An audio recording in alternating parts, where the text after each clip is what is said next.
बिस्मिल्लाहिर्रहमानिर्रहीम।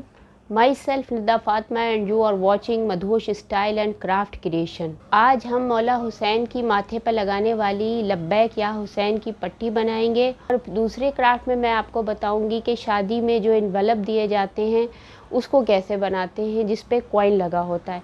तो मेरे चैनल को लाइक शेयर सब्सक्राइब करना ना भूलिएगा। नोटिफिकेशन बेल को दबाकर ऑल पर क्लिक करें ताकि समय पर सारे नोटिफिकेशन आपको मिलते रहें।